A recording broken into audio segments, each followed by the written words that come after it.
यूहन्ना अध्याय 6। और यहाँ यीशु मसीह 5,000 पुरुषों को खिलाता है। पुरुषों के साथ और भी लोग थे, लेकिन 5,000 का गिनती है यहाँ। उससे भी ज़्यादा लोगों को खिलाता है। और यीशु गलील का झील भी बोलते हैं उसको, और तिब्रियास का झील के उससे पार जाता है, और बहुत भीड़ उसका पीछे हो लेती है, क्योंकि वो बहुत सा आचक्रम को दिखाता था। और जितने भी बीमारी उसके पास आते थे सब बचाए जाते, सब अच्छा स्वस्थ को देखते थे।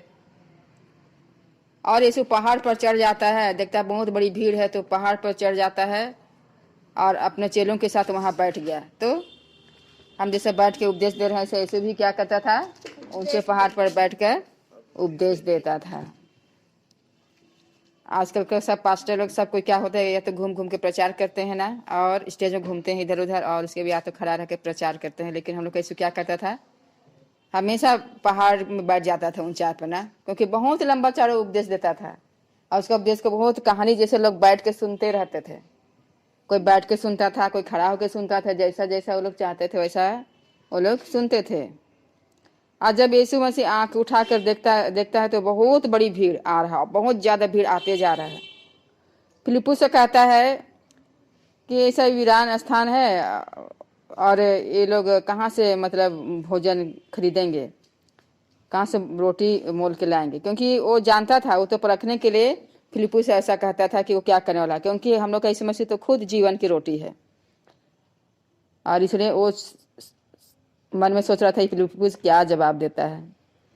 तो बोला हम लोग के पास तो 200 दिनार है, तो इतना लोगों के लिए क्या पूरा होगा, नहीं होगा, थोड़ा हो जाएगा, कम पड़ जाएगा। तो समूल पत्र से बोलता है, जो समूल पत्र का भाई अंद्रियस, उसे बोलता है कि एक लड़का है यहाँ पर, उसके पास जौ की 5 रोटी और 2 मछलियां हैं, लेकिन इतना सारे लोगों के लिए क्या होगा।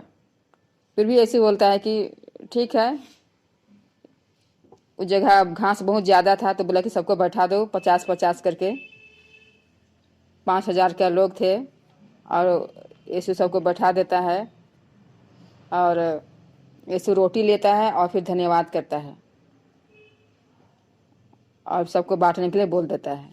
फिर मछलियाँ भी लेता है और उसको भी बांटने के लिए बोल देता है।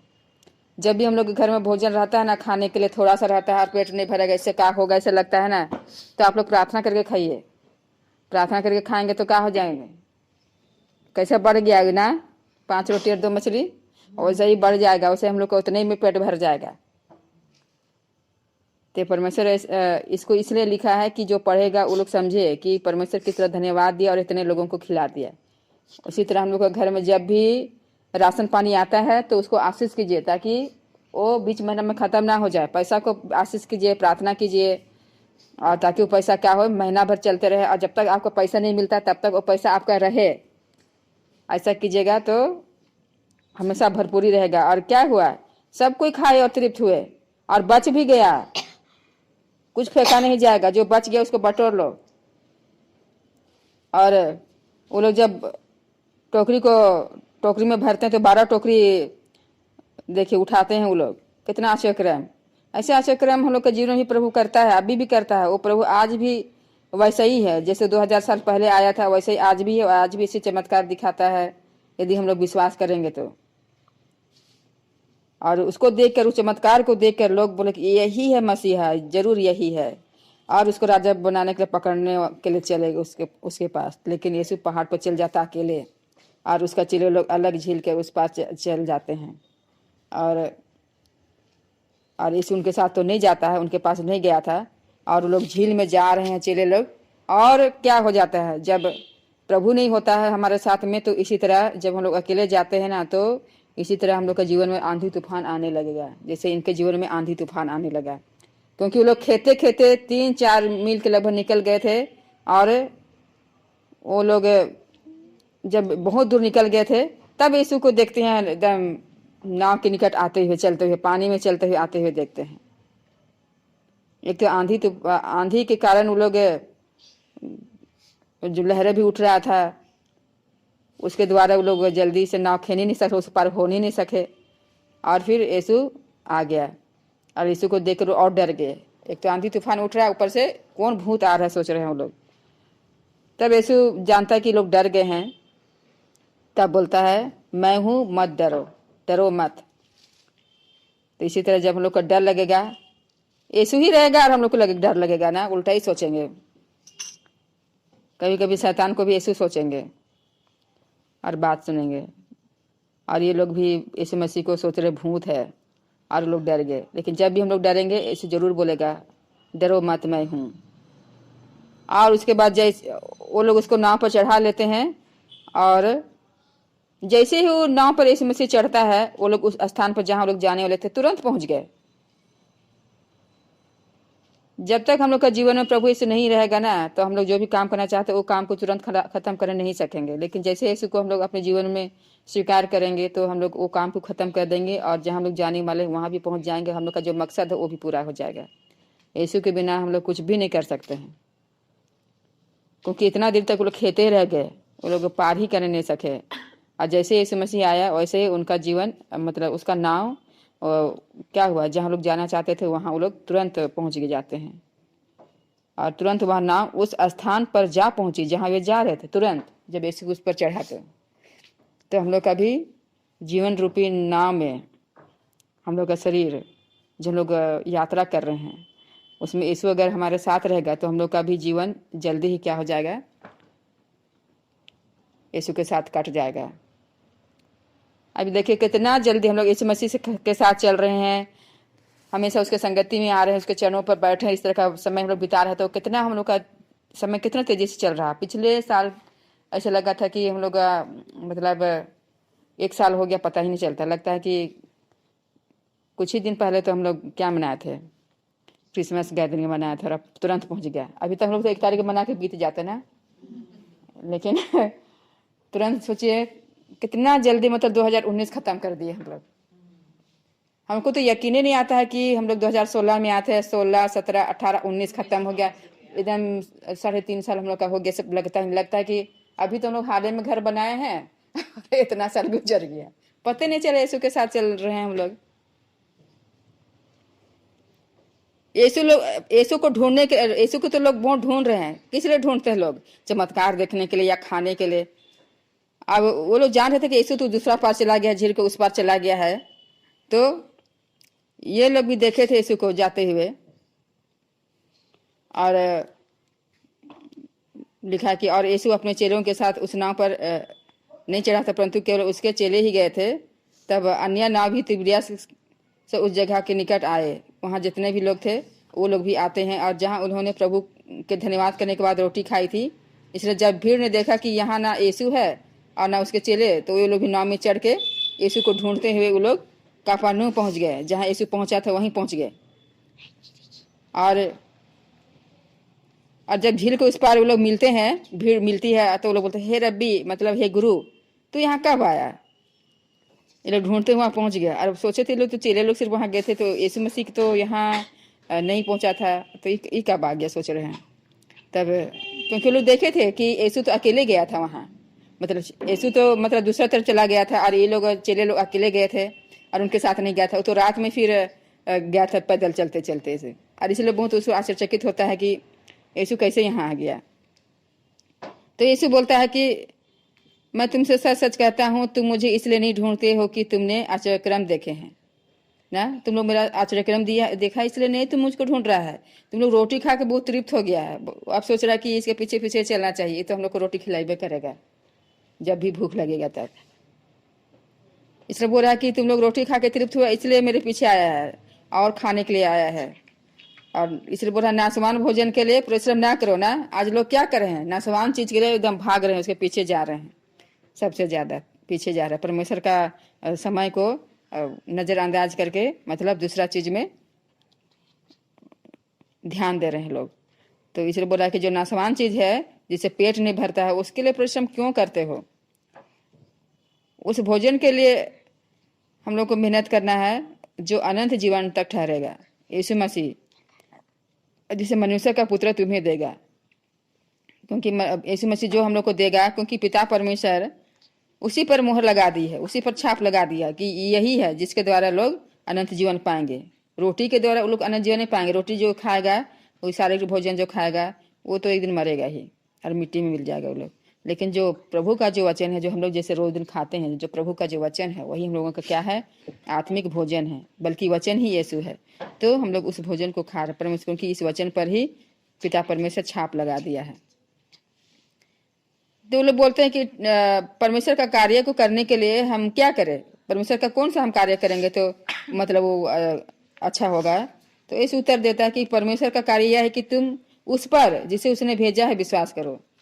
बस एक ही काम करो ना कि इस पिता परमेश्वर जो हमको भेजा है तो हम मेरे ऊपर विश्वास करो, यही तो काम है। यही तुम काम करोगे तो तुम लोगों का अनंत जीवन मिलेगा। तो लोग बोलते हैं अच्छा तो फिर आप मतलब तुम कौन सा काम दिखाएगा? जो हम लोग विश्वास करेंगे, उसको देख के विश्वास करेंगे। क्योंकि हमारा बाप दादा लोग तो जंगल में मन्ना खाए थे, डेली मन्ना खाते थे। वो लोग कहना है कि तुम तो एक ही दिन में हम लोग को रोटी खिलाया ना। और हम लोग का बाप दादा लोग क्या करते थे? डेली डेली लोग मन्ने खाते थे, मन्ना उन लोग को मिलता था और उन लोग को स्वर्ग से खाने के लिए दिया। मूसा उनको खाने के लिए देता था। मैं तुमसे सच सच कहता हूँ, इसलिए बोलता कि सच सच कहता हूँ कि मूसा ने तुम्हें यह रोटी स्वर्ग से नहीं दी, परंतु मेरा पिता तुम्हें सच्ची रोटी स्वर्ग से देता है। और वो सच्ची रोटी अपने आप को बताता है, क्योंकि परमेश्वर की रोटी वही है जो स्वर्ग से उतरकर जगत को जीवन देती है। तो यीशु मसीह वो स्वर्ग से उतरा हुआ वो रोटी है जो लोगों को जीवन देने के लिए उतर आया है। तो लोग बोलते हैं ठीक है प्रभु, ये रोटी हम लोगों को हर दिन दिया करो, सर्वदा दिया करो, बोल रहा है। फिर यीशु कहता है कि जीवन की रोटी मैं हूं। तो यीशु मसीह ही जीवन की रोटी है और बोलता है कि जो मेरे पास आता है वह कभी भूखा नहीं होगा। देखो, प्रभु के पास जो लोग आते हैं हमेशा उसके चरणों पर समय बिताते हैं और लोगों को किसी भी बात का चिंता नहीं होगा। वो लोग भूखे प्यासे नहीं होंगे। जो विश्वास करेंगे उस पर, वो लोग कभी प्यासे नहीं होंगे। लेकिन यीशु कहता है उसे कि तुम लोग तो मुझे देखा भी है, देखा तो भी विश्वास तुम लोग नहीं कर रहे हो। क्योंकि पिता परमेश्वर जो भी कुछ मुझे देता है वो सब लोग मेरे पास आएंगे, और जो भी लोग मेरे पास आएंगे उनको हम कभी नहीं निकालेंगे। एक बार आप यीशु मसीह को स्वीकार कर लेते हैं तो यीशु मसीह फिर आप लोगों को कभी भी नहीं निकालेगा। आप गिरेंगे तब भी परमेश्वर आप लोगों को संभाल लेगा, यीशु मसीह संभाल लेगा। क्योंकि एक बार हम लोग उस पर विश्वास कर लिए हैं और हम लोग का उद्धार जल्दी खोएगा नहीं। और जानबूझ के अगर हम लोग गलत काम करते रहेंगे और आएंगे ही नहीं, आना ही नहीं चाहेंगे तो बात अलग है। क्योंकि बोला कि मैं अपनी इच्छा नहीं वरन अपने भेजने वाली की इच्छा पूरी करने के लिए स्वर्ग से उतरा हूँ। तो यीशु मसीह अपना इच्छा पूरा करने के लिए नहीं आया। पिता परमेश्वर अपना इच्छा पूरा करने के लिए यीशु मसीह को भेजा है इस दुनिया में। और पिता परमेश्वर की इच्छा है कि जो कुछ भी यीशु मसीह को पिता परमेश्वर दिया है उनमें से किसी को भी ना खोऊं। मतलब किसी को भी खोना नहीं चाहता है यीशु मसीह। जितने भी लोगों को दिया है, जितने भी चेलों को दिया, उनको नहीं खोना चाहता है। लेकिन अंतिम दिन में सबको वो जिलाएगा। जितने अगर मर भी जाएंगे तो अंतिम दिन में उनको जिलाएगा, जितने लोग उसके पास आएंगे। तो यहाँ जितने भी लोग आ रहे हैं सब प्रभु की इच्छा से यहाँ आ रहे हैं और प्रभु ही आप लोगों को इधर चुना है। तो आप लोग भी क्या करेंगे? परमेश्वर के करीब बने रहेंगे तो वो अंतिम दिन आप लोगों को भी क्या करेगा? जिला देगा। इसलिए बोला कि क्योंकि मेरे पिता की इच्छा यह है कि जो कोई पुत्र को देखे और उस पर विश्वास करे वह अनंत जीवन पाए, और मैं उसे अंतिम दिन फिर जिला उठाऊंगा। जो भी लोग यीशु मसीह को देख रहे हैं और उस पर विश्वास करते हैं, अंत के दिन में जब न्याय होगा तब परमेश्वर उनको अनंत जीवन देगा। अंतिम दिन फिर से जिला उठाएगा उनको। यहूदी लोग तो कुड़कुड़ाने लगे उस पर, क्योंकि वो बोल रहा था कि स्वर्ग से उतरा हुआ रोटी तो हम ही है, बोल रहा था मैं हूँ। और ये लोग बोल रहे थे ईश्वर से उतरा, कैसे उतरा है? ईश्वर से कैसे उतरा? हम लोग तो जानते हैं ये तो यूसुफ का बेटा, ये तो मरियम का बेटा है। क्या हम लोग नहीं जानते ये कहाँ का है? यीशु बोलता है आपस में किस लिए कुड़कुड़ा रहे हो? क्योंकि हम मतलब ऐसा बोल दिया है, बोल के वो लोग कुड़कुड़ा रहे थे। इसलिए बोला आपस में मत कुड़कुड़ाओ, क्योंकि कोई मेरे पास नहीं आ सकता, यीशु मसीह के पास कोई भी नहीं आ सकता जब तक पिता परमेश्वर उसका मन में नहीं डालेगा कि तुम यीशु मसीह पर विश्वास करो, ऐसा नहीं डालेगा तब तक कोई भी उसके पास नहीं आएंगे। और जिसने बोला कि कोई मेरे पास नहीं आ सकता जब तक पिता जिसने मुझे भेजा है उसे खींच ना ले, और मैं उसे अंतिम दिन फिर जिला उठाऊंगा। तो पिता परमेश्वर ही क्या करता है, हम लोगों को खींच लेता है यीशु मसीह की तरफ, और यीशु मसीह एक दिन उनको भी जिला उठाएगा। और भविष्यद्वक्ता लोग लिखे भी हैं कि जितने भी लोग यीशु मसीह के पास आएंगे वे लोग परमेश्वर के सिखलाए हुए कहलाएंगे। जो कुछ वो लोग पिता परमेश्वर सुने हैं, सीखे हैं, वे सब यीशु मसीह के पास आएंगे। कोई भी पिता परमेश्वर को नहीं देखा है, वो बता रहा है कि कोई भी पिता परमेश्वर को नहीं देखा है, परंतु यीशु मसीह जो परमेश्वर की ओर से है वही सिर्फ पिता को देखा है। इसलिए वो बोलता है कि मैं सच सच कहता हूँ कि जो कोई विश्वास करता है अनंत जीवन उसी का है। जितने भी लोग यीशु मसीह पर विश्वास करेंगे अनंत जीवन उसका होगा। इसे बोला जीवन की रोटी मैं हूँ। और तुम्हारे बाप दादों ने जंगल में मन्ना खाया और मर गए। देखो उन दिनों तुम लोग का बाप दादों को तो मन्ना मिला था, लेकिन फिर भी वो लोग मर गए। वो लोग जीवन कहाँ अमर रहे, वो लोग तो मर गए थे खा के। लेकिन यह रोटी जो स्वर्ग से उतरती है, यदि कोई भी मनुष्य उसे खाएगा तो वो नहीं मरेगा, बता रहा है। क्योंकि वो मन्ना जो लोग खाए थे तो मर गए, लेकिन ये जो चीज को खाएंगे तो लोग नहीं मरेंगे।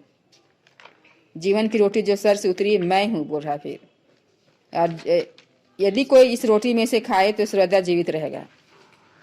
कि जो लोग हमेशा वचन पढ़ते रहते हैं ना, यीशु मसीह का वचन को पढ़ते रहते हैं और मनन चिंतन करते रहते हैं, ये लोग ना, ऐसे सब व्यक्ति लोग जो हताश निराश हो गए हैं और ऐसे लगता है हम हत्या कर लेंगे, तो ऐसे लोग प्रभु का वचन को सुनेंगे तो लोग जिंदा हो जाएंगे, उनको उनमें जीवन आ जाएगा और लोग मरने का ख्याल छोड़ देंगे, वो लोग जीवित रहेंगे इस दुनिया में भी और मरने के बाद भी। और इसे बोल रहा है जो रोटी मैं इस जगत के जीवन के लिए दूंगा वह मेरा मांस है, बोल रहा है। यहूदी लोग झगड़ने लगे आपस में, बोल रहे हैं कि ये मनुष्य कैसे हम लोगों को अपना मांस खाने के लिए दे सकता है, कैसे उसको हम लोग खाएंगे, उसका रोटी समझ के कैसे मतलब मांस खाएंगे रोटी समझ के। इस तरह का वो लोग सोचने में पड़ गए वो लोग। और यीशु फिर कहता है कि मैं तुमसे सच सच कहता हूँ कि जब तक तुम मनुष्य के पुत्र का मांस ना खाओ। कभी कभी ऐसा होता है ना, बहुत बदमाश बेटा बेटी लोगों को हम देखे हैं, अपना माँ बाप का एकदम जान खा देते हैं, मांस खा जाते हैं वो लोग। ऐसा तो नहीं रहता है उनको पूरा करने के लिए, लेकिन हमको ये चाहिए, कहीं से भी दो, कहीं से भी दो, ये दो वो दो, फरमाइश करते हैं। और क्या करते हैं, माता पिता का एकदम जीना मुश्किल कर देते हैं ना, मांस खा जाते हैं, लहू पी जाता है, खून सुखा देते हैं लोग का ना। वैसे यीशु मसीह का ये लोग करने वाले हैं।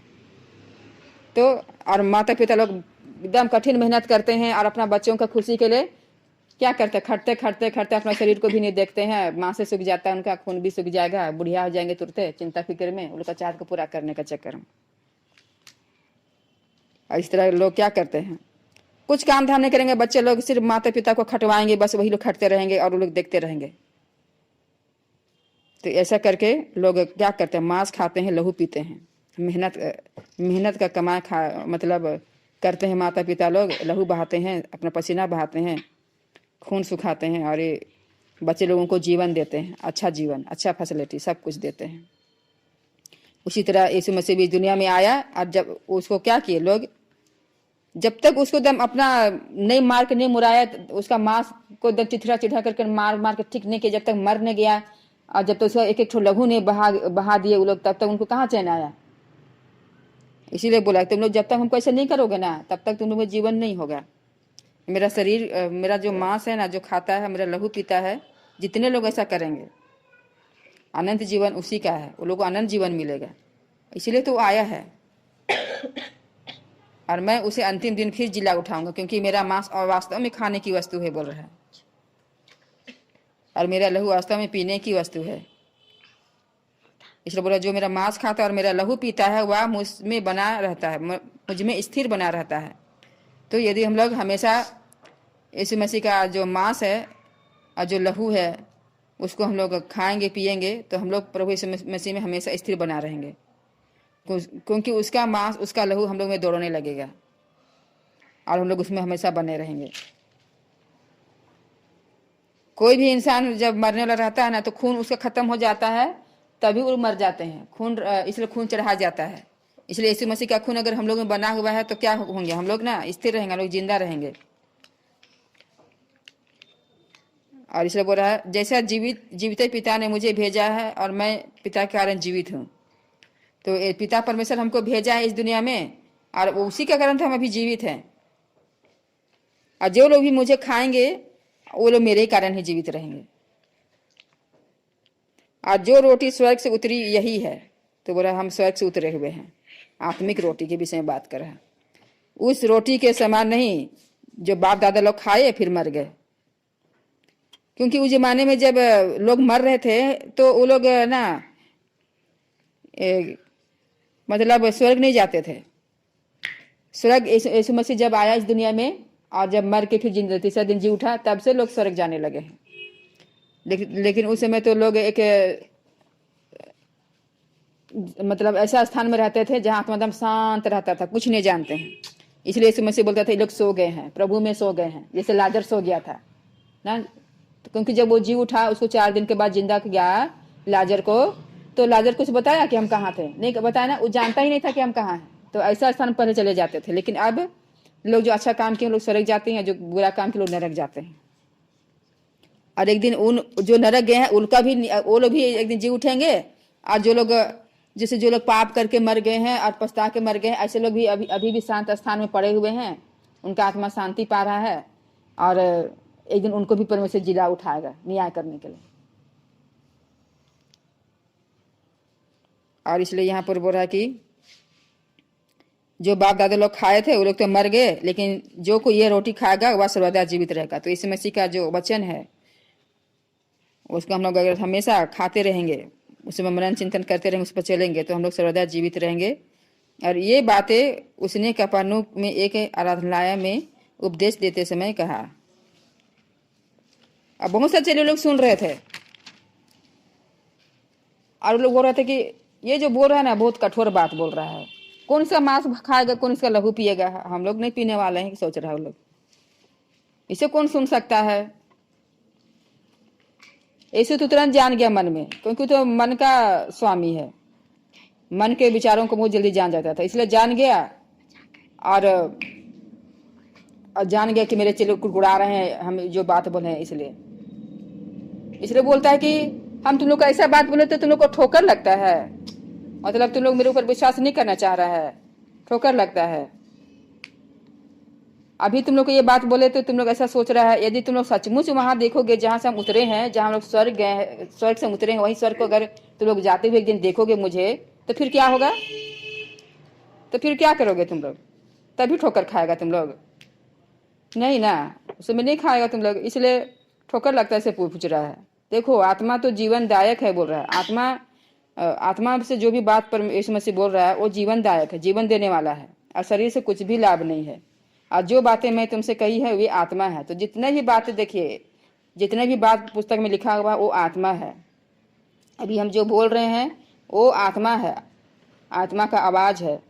तो ये आत्मा है, उससे जीवन मिलता है। इसलिए तो नीति वचन में भी ये लिखा है कि जीव के वश में मृत्यु और जीवन दोनों है, जो उसे काम में लाना जानता वह उसका फल भोगेगा। इसलिए हम लोग को हमेशा अच्छा ही बात बोलना चाहिए। अब जो बोलेंगे ना वही हो जाएगा। अगर आप पानी को बोलेंगे ना कितना गंदा पानी, ऐसा बोलेंगे ना तो पानी गंदे हो रहेगा और उसे आपको बीमारी फैलेगा। और आप उसको अगर प्रार्थना करके पियेंगे, शुद्ध कर देंगे तो एकदम शुद्ध हो जाएगा। ऐसा है, जो भी चीज को जैसा बोलेंगे जैसा करेंगे वैसे ही हो जाएगा। क्योंकि पानी भी बात सुनता है। आंधी तूफान जब आ रहा था और पानी लहर उठ रहा था तो यीशु मसीह क्या बोला? शांत हो जाता। तो सुना ना, आंधी तूफान पानी सब बात उसका सुनते हैं। जब मूसा पानी को 2 भाग किया तो क्या हुआ? पानी सुना ना बात और 2 भाग में हो गया। सुनता है। परमेश्वर जो भी कुछ बनाया है वो उनमें जीवन है, उसमें जीवन है और हो जाएगा। और हम लोग को भी परमेश्वर जीवन दिया, इसलिए हम लोग जो भी बोलेंगे मुंह से वो हो जाएगा। इसे पूरा विश्वास के साथ बोलिए, एकदम शक करबे मत कीजिए क्या होगा, ऐसा नहीं बोलेंगे तो ऐसा ही हो जाएगा। क्योंकि जो संदेह करता है वो नहीं सोचना चाहिए उसको कि उसके जीवन में कुछ होने वाला है। लेकिन जो लोग बोलते हैं, अच्छी बात बोलते हैं, तो उनके जीवन में हो ही जाएगा। इसलिए बोल रहा, परंतु तुम में से कुछ ऐसे हैं जो विश्वास नहीं करते। क्योंकि यीशु पहले ही से जानता था कि कौन उस पर विश्वास करते हैं, कौन नहीं करते हैं, और कौन उसको पकड़वाएगा। और वो कहता है अपने चेलों से कि इसलिए मैंने तुमसे कहा था कि जब तक किसी को पिता की ओर से यह वरदान ना दिया जाए तब तक वह मेरे पास नहीं आ सकता। तो ये वरदान आप लोगों को मिला है, इसलिए आप लोग हमेशा यहाँ आते रहते हैं। ये परमेश्वर की तरफ से, पिता परमेश्वर की ओर से वरदान है कि आप यीशु मसीह का वचन सुनने के लिए यहाँ पर आप लोग आते हैं। बहुत से चले लोग तो बात सुना और सब फिर गए, नहीं इसका पीछे कौन जाएगा, ये मसीहा नहीं है, ऐसे बोल के सब उल्टे फिर गए, बहुत सारे लोग फिर गए। तब ये जो 12 चेले लोग थे वो लोगों को भी यीशु मसीह बोलता है, शमौन पतरस वो लोग को बोलता है क्या तुम लोग भी जाना चाहते हो तो जाओ तुम लोग भी।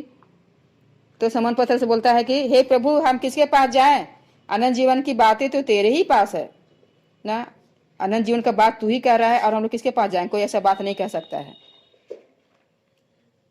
और हम लोग विश्वास करते हैं और हम लोग जान गए कि तू परमेश्वर का पवित्र जन तू ही है। फिर यीशु उसको उत्तर देता, उनको उत्तर देता, क्या मैंने तुम 12 को नहीं चुना तो भी तुम में से एक व्यक्ति शैतान है। 12 लोगों को तुम लोग तो चुने हैं, लेकिन भी तुम लोग में से एक जो है ना शैताने है, शैतान भी चुना गया। या उसने समौन